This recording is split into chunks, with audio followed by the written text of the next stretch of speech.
കേരളത്തിൻ്റെ ആര്യവൽക്കരണം. കേരളത്തിൻ്റെ ആര്യവൽക്കരണം മന്ദമെങ്കിലും അനസ്യൂതമായൊരു പ്രക്രിയയായിരുന്നു. ആയുധങ്ങളുടെ ശക്തി കൊണ്ടല്ല, സമാധാനത്തിൻ്റെ നയോപായങ്ങൾ കൊണ്ടായിരുന്നു കൗശലത്തിൽ അത് സാധിച്ചത്. വടക്കുനിന്നു വന്ന ബ്രാഹ്മണരുടെ മുന്തിയ ബുദ്ധിശക്തിയുടെയും ഭരണവൈദഗ്ധ്യത്തിൻ്റെയും മുൻപിൽ ഇവിടുത്തെ ദ്രാവിഡ വർഗ്ഗക്കാർ നിശ്ശേഷം കീഴടങ്ങുന്നതുവരെ അത് നീണ്ടുനിന്നു. ആര്യന്മാർ കേരളത്തിൽ എന്നാണ് വന്നതെന്നും അവരുടെ ആഗമനം കേരളീയ സമൂഹ ജീവിതത്തെ എങ്ങനെയാണ് ബാധിച്ചതെന്നുമുള്ള കാര്യങ്ങൾ എത്രയോ ചർച്ച ചെയ്യപ്പെട്ടവയാണ്. വൈദിക ബ്രാഹ്മണർ മലബാറിലെത്തിയത് AD 8-ാം ശതകത്തിൻ്റെ ആദ്യ വർഷങ്ങളിലാണെന്നും തുളുനാട്ടിൽ നിന്ന് കടൽത്തീരം വഴിയാണ് അവർ വന്നതെന്നും ലോഗൻ അഭിപ്രായപ്പെടുന്നു.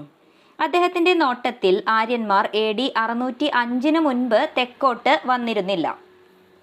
ലോഗൻ പറയുന്ന കാലഘട്ടത്തിൽ തെക്കൻ കർണാടക പ്രദേശത്ത് നിന്ന് കേരളത്തിലേക്ക് വലിയ തോതിൽ ബ്രാഹ്മണർ കുടിയേറി പാർക്കുകയുണ്ടായെങ്കിലും AD 8-ാം ശതകത്തിന് മുൻപുള്ള ഘട്ടങ്ങളിൽ ബ്രാഹ്മണർ കേരളത്തിലേക്ക് വന്നിരുന്നില്ല എന്ന അദ്ദേഹത്തിൻ്റെ വാദം അസാധുവാണ്. BC 1000-നടുത്തു തന്നെ ഡെക്കാണിലും തെക്കേ ഇന്ത്യയിലും ആര്യാദിപ്രസരം ആരംഭിച്ചു കഴിഞ്ഞുവെന്നും ദക്ഷിണേന്ത്യൻ രാജ്യങ്ങളെക്കുറിച്ച് പരാമർശിക്കുന്ന വ്യാകരണകാരനായ കാർത്യായനന്റെ കാലത്ത് BC 1-ാം ശതകം അത് ഒരു നിർണായക ഘട്ടത്തിലെത്തിയെന്നുമാണ് പണ്ഡിതന്മാരുടെ പൊതുവെയുള്ള അഭിപ്രായം. ക്രിസ്തുവർഷത്തിൻ്റെ ആദ്യ ശതകങ്ങളിൽ ആര്യന്മാരുടെ സ്വാധീന ശക്തി കേരളീയ സാമൂഹിക ജീവിതത്തിൽ പ്രവർത്തിച്ചിരുന്നു എന്നതിന് സംഘസാഹിത്യത്തിൽ തെളിവുകളുണ്ട്. സമുന്നതന്മാരായ സംഘകാല കവികളിൽ ചിലർ ഇവിടെയുള്ള ബ്രാഹ്മണരായിരുന്നു. അവരെ ചേര രാജാക്കന്മാർ ഔദാര്യപൂർവം പ്രോത്സാഹിപ്പിച്ചുമിരുന്നു. 4 വേദങ്ങളിലും നിപുണരായ ബ്രാഹ്മണരെക്കുറിച്ച് പതിറ്റുപ്പത്തിൽ പറയുന്നുണ്ടല്ലോ. ചേര രാജാക്കന്മാരുടെ നേതൃത്വത്തിൽ ബ്രാഹ്മണ പുരോഹിതന്മാർ വേദവിധിപ്രകാരമുള്ള യാഗാദി കർമ്മങ്ങൾ അനുഷ്ഠിച്ചിരുന്നു. പെരുംചേരൽ ഇരുമ്പൊറൈ എന്ന ചേര രാജാവ് വിദ്വാൻമാരായ ബ്രാഹ്മണരുടെ വേദവ്യാഖ്യാനങ്ങൾ സശ്രദ്ധം ചെവിക്കൊള്ളുകയും വേദോക്തികൾക്ക് അനുസൃതമായി പ്രവർത്തിക്കുകയും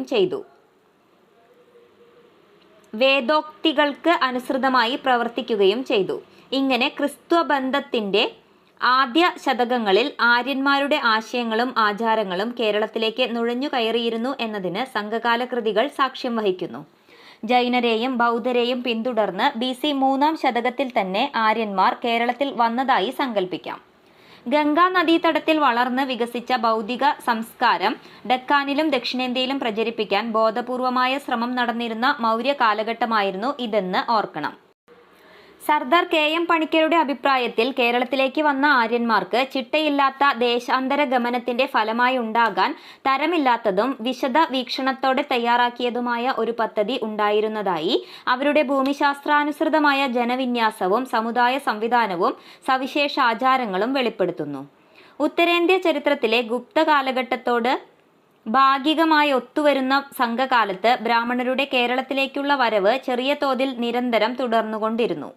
കടമ്പ രാജാവായ മയൂരശർമ്മനും AD 345-370 അദ്ദേഹത്തിൻ്റെ പുത്രൻ ചന്ദ്രാംഗതനും ബ്രാഹ്മണരുടെ വലിയ സംഘങ്ങളെ ക്ഷണിച്ച് കേരളത്തിലും തുളുനാട്ടിലും കുടിയിരുത്തിയതായി പറയപ്പെടുന്നുണ്ട്. അതുപോലുള്ള ഒട്ടേറെ സംഘങ്ങൾ സംഘാനന്തര കാലത്ത് കേരളത്തിൽ വന്നിട്ടുണ്ടാവണം. 6ഉം 7ഉം 8ഉം ശതകങ്ങളിൽ ചാലൂക്യർക്കും പല്ലവർക്കും രാഷ്ട്രകൂടർക്കും കേരളത്തിലുണ്ടായ പ്രാബല്യം ഈ ആര്യ അധിനിവേശത്തെ ത്വരിപ്പിച്ചു എന്ന് വേണം വിചാരിക്കാൻ. വൈഷ്ണവരായിരുന്ന പടിഞ്ഞാറേ ചാലൂക്യർ ഒട്ടേറെ ബ്രാഹ്മണ സംഘങ്ങളെ കേരളത്തിലേക്ക് അയക്കുകയും ഇവിടെ താമസിക്കാൻ അവരെ പ്രോത്സാഹിപ്പിക്കുകയും ചെയ്തിട്ടുണ്ടാവണം. നമ്പൂതിരിമാരിലെ പന്നിയൂർ കൂറ്റുകാർ വൈഷ്ണവരായ ചാലൂക്യന്മാരുടെയും ചൊവ്വര ഗ്രാമക്കാർ ശൈശവ മതാനുയായികളായ രാഷ്ട്രകൂടരുടെയും പ്രോത്സാഹനത്തിൽ കേരളത്തിലേക്ക് വന്നവരാണ് എന്നൊരു അഭിപ്രായമുണ്ട്. കേരളവും പല്ലവ രാജ്യവും തമ്മിൽ നിലനിന്ന സാംസ്കാരികമായ അടുത്ത ബന്ധത്തിനും തെളിവുകളില്ലാതില്ല. മഹേന്ദ്രവർമ്മൻ ഒന്നാമൻ്റെ 580-630 മത്തവിലാസ പ്രഹസനം കേരളത്തിലെ ചാക്യാന്മാർക്ക് ഏറ്റവും ഇഷ്ടപ്പെട്ട കൃതികളിൽ ഒന്നാണ്.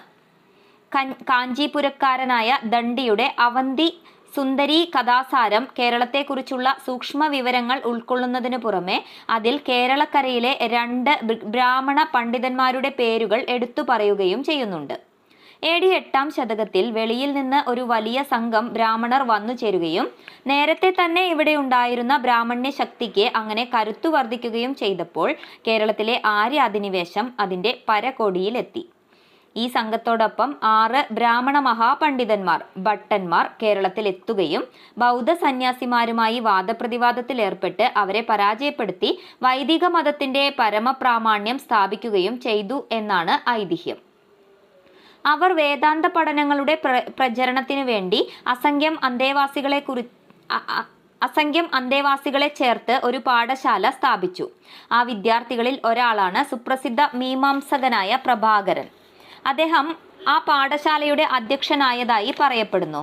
പ്രഭാകരൻ ഗുരു എന്ന പേരിലും അദ്ദേഹത്തിന്റെ തത്വചിന്താ പദ്ധതി ഗുരുമതം എന്ന പേരിലും അറിയപ്പെട്ടു. ആര്യമതത്തിന്റെ സ്വാധീന ശക്തി 9ാം ശതകത്തിൽ ഗണനീയമാം വിധം വർദ്ധിച്ചു. അതിന്റെ തെളിവുകളാണ് ശങ്കരാചാര്യരുടെയും അക്കാലത്തെ മറ്റ് ഹൈന്ദവ ആചാര്യന്മാരുടെയും കൃതികൾ.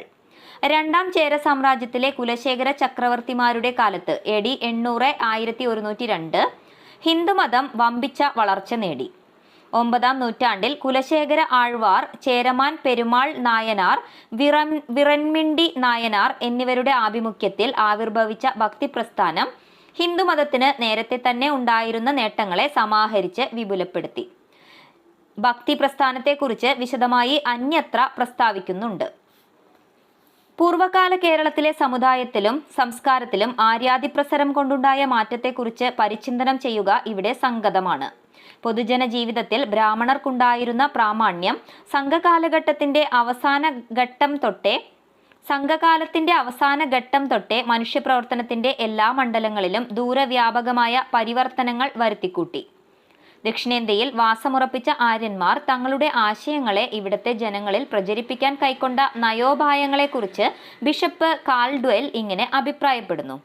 തെക്കൻ ദേശങ്ങളിൽ കുടിയുറപ്പിച്ച ആര്യന്മാർ ക്ഷത്രിയ യോദ്ധാക്കൾ എന്നതിനേക്കാൾ പൊതുവെ ബ്രാഹ്മണ പുരോഹിതന്മാരും വൈദികോപാധ്യായന്മാരും ആയിരുന്നു.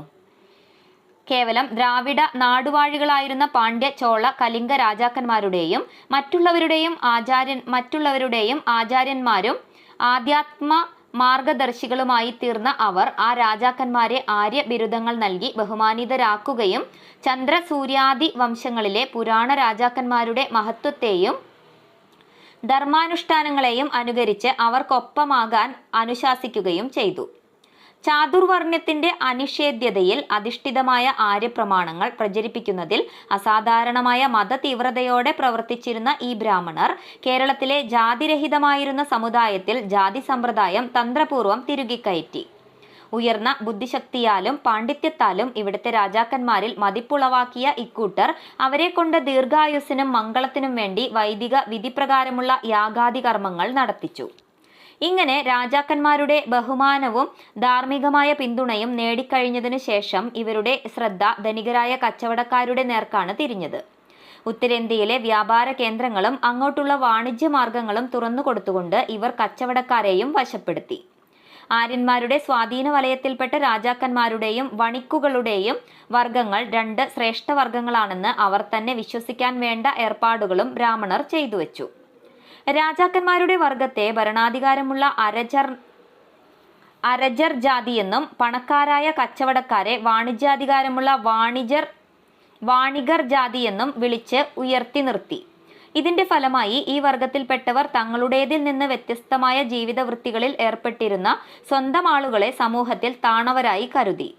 ഇത്രയും നേടിയെടുത്ത ബ്രാഹ്മണർക്ക് തങ്ങളാണ് സമുദായത്തിൽ ഏറ്റവും ഉയർന്നവരെന്നും മറ്റുള്ള എല്ലാ വർഗങ്ങളുടെയും ആദരപൂർവകമായ സേവനം തങ്ങൾ അർഹിക്കുന്നുണ്ടെന്നും സ്ഥാപിക്കാൻ പ്രയാസമുണ്ടായില്ല. അരജന്മാരിലും വാണികരിലും അങ്ങനെ ഒരു തോന്നലുണ്ടാക്കി അവരെ കൊണ്ട് അത് അംഗീകരിപ്പിക്കുകയും ചെയ്തു. സംഘകാലത്തിന്റെ അവസാനമാകുമ്പോൾ ബ്രാഹ്മണ സംരക്ഷണം രാജാക്കന്മാരുടെ മഹത്തായ ധർമ്മമാകുന്നത് കാണാം. അതേസമയം സംഘകാലത്തിന്റെ പൂർവ്വഘട്ടത്തിൽ സമുദായത്തിൽ ഉന്നത പദവിയിലായിരുന്ന പാണർ, വേടർ, കുറവർ തുടങ്ങിയ അധ്വാനിക്കുന്ന വർഗക്കാർ ഇപ്പോൾ താണജാതിക്കാരായി മാറി. മുൻകാലത്ത് രാജാക്കന്മാരുടെയും പ്രഭുക്കന്മാരുടെയും പ്രത്യേക ബഹുമതിക്ക് പാത്രമായിരുന്ന പാണരുടെ കാര്യത്തിൽ വിശേഷിച്ചും ഇത് കാണാൻ കഴിയും. പാണ സമുദായത്തിൽ ബുദ്ധിപരമായ കഴിവുകളാൽ പ്രശസ്തരായിരുന്നവരെ ബ്രാഹ്മണവർഗം ഉൾക്കൊള്ളുകയും അങ്ങനെയല്ലാതിരുന്ന ഭൂരിപക്ഷം ആളുകളും കീഴോർ, പിൽക്കാലത്തെ ഹരിജനങ്ങൾ എന്ന് വിളിക്കപ്പെട്ടിരുന്ന കീഴ്ജാതിക്കാരായി തീരുകയും ചെയ്തു. ആര്യാധിനിവേശം സമൂഹതലത്തിൽ ചിന്താർഹമായ മറ്റു മാറ്റങ്ങൾക്കും വഴിതെളിച്ചു. ജനങ്ങളുടെ ഭക്ഷണശീലത്തിൽ തന്നെ വ്യതിയാനമുണ്ടായി. പ്രാചീന സംഘകാലത്ത് ബ്രാഹ്മണർ പോലും ഗോമാംസവും മദ്യവും കഴിക്കുമായിരുന്നു. ഇപ്പോൾ അത് നിഷിദ്ധമായി. മാംസം ഭക്ഷിക്കുക സാമൂഹികമായ ഒരു അപകർഷമായി കൽപ്പിച്ചു. പാണന്മാർ പിന്നെയും മാംസം ഉപയോഗിച്ചു പോന്നത് അവരുടെ സാമുദായിക സ്ഥിതിക്ക് ഊനം തട്ടാനുണ്ടായ കാരണങ്ങളിൽ ഒന്നായിരിക്കണം. ജാതി വ്യവസ്ഥയുടെ പ്രചാരം സാമാന്യ സാക്ഷരത്വത്തിന്റെ നിലവാരം ഇടിയാനും ഇടയാക്കി. നാലാമത്തെ വർണ്ണത്തിൽപ്പെട്ടവർക്ക്, അതായത് ശൂദ്രർക്ക്, വിദ്യാഭ്യാസത്തിനുള്ള അവകാശം നിഷേധിക്കപ്പെടുകയും ഒട്ടേറെ സാമൂഹിക അവശതകൾ അനുഭവപ്പെടുകയും ചെയ്തു. ഒരാളുടെ സാമൂഹികമായ പദവി നിർണയിക്കപ്പെടുക അയാളുടെ തൊഴിലിന്റെ അടിസ്ഥാനത്തിലാണ് എന്ന് വന്നുകൂടി. അധ്വാനത്തിന്റെ മഹത്വം അംഗീകരിക്കപ്പെട്ടതേയില്ല. ശാരീരിക അധ്വാനം ആവശ്യമുള്ള പ്രവൃത്തികളിൽ ഏർപ്പെട്ടിരുന്നവരെ സമൂഹത്തിന്റെ ഏറ്റവും താണപടിയിലുള്ളവരായിട്ടാണ് ഗണിച്ചത്. അവർ ഹീനജാതിക്കാരായി കരുതപ്പെടുകയും ചെയ്തു.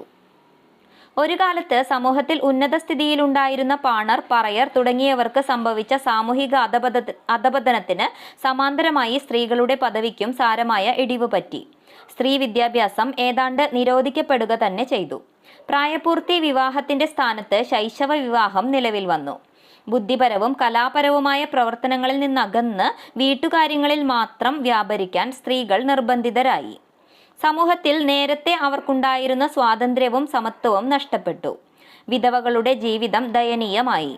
പ്രാചീന സംഘകാലത്ത് ബഹുമാന്യരായിരുന്ന അധ്വാനിക്കുന്ന വർഗക്കാരുടെയും സ്ത്രീകളുടെയും സാമൂഹിക പദവിക്ക് നേരിട്ട അധപതനമായിരുന്നു കേരളത്തിലെ ആര്യ അധിനിവേശത്തിന്റെ ഫലമായി അടിയന്തരമായുണ്ടായ മാറ്റം. AD 8-ാം ശതകത്തിലുണ്ടായ ആര്യന്മാരുടെ വമ്പിച്ച തള്ളിക്കയറ്റം മതത്തിന്റെയും സംസ്കാരത്തിന്റെയും രംഗങ്ങളിലും അതിന്റെ സമ്മർദ്ദമുദ്രകൾ പതിയുമാറാക്കി. പുതിയ ആര്യമത പ്രചാരകന്മാർ ബുദ്ധമതത്തെയും ജൈനമതത്തെയും എതിർക്കാനാണ് അവരുടെ മുഴുവൻ ശ്രദ്ധയും കേന്ദ്രീകരിച്ചത്. ആദ്യ ചിന്താഗതികൾ ജനങ്ങളിൽ പ്രചരിക്കാൻ പ്രതിബദ്ധമായി നിന്ന ഈ രണ്ട് മതങ്ങളും ഈ എതിർപ്പിന്റെ മുൻപിൽ പരാജയപ്പെടുകയും അധികം വൈകാതെ ജനങ്ങളിൽ നിന്ന് അകലുകയും ചെയ്തു. ആര്യൻ മിഷണറിമാർ ബുദ്ധവിഹാരങ്ങളെയും ബുദ്ധവിഗ്രഹങ്ങളെയും തല്ലിത്തകർക്കുക എന്ന നയം സ്വീകരിച്ചിരിക്കാനും സാധ്യതയുണ്ട്. കരുമാടി, പള്ളിക്കൽ മുതലായ സ്ഥലങ്ങളിൽ നിന്ന് കണ്ടുകിട്ടിയ തകർന്ന ബുദ്ധപ്രതിമകൾ ഈ അനുമാനത്തെ ശരിവെക്കുന്നു.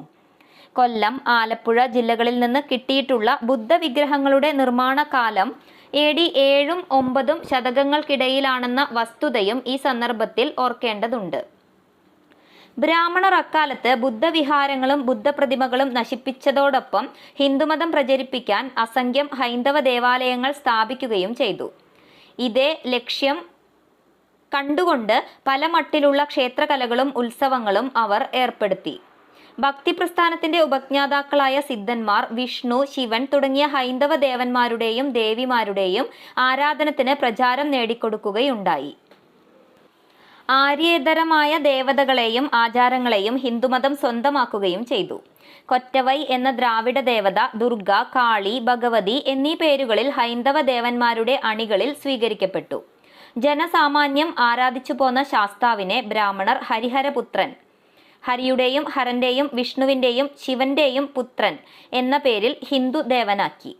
ഹിന്ദുമതത്തിലെ ശൈവ വൈഷ്ണവ വിഭാഗങ്ങളെയും ബുദ്ധമതത്തിൽ നിന്ന് പുതുതായി ഹിന്ദുമതത്തിലേക്ക് വന്നവരെയും ഒരുപോലെ ആകർഷിക്കാനാണ് അവർ ഈ പുതിയ ദേവനെ ഇങ്ങനെ വാർത്തെടുത്തത്. കാലം ഏറെ കഴിയും മുൻപ് കേരളത്തിലെ ഹിന്ദുമതത്തിൽ വടക്കുനിന്നുള്ള ആര്യ ചിന്തകളുടെയും തെക്കുള്ള ദ്രാവിഡ ആശയങ്ങളുടെയും സമന്വയം നടന്നു.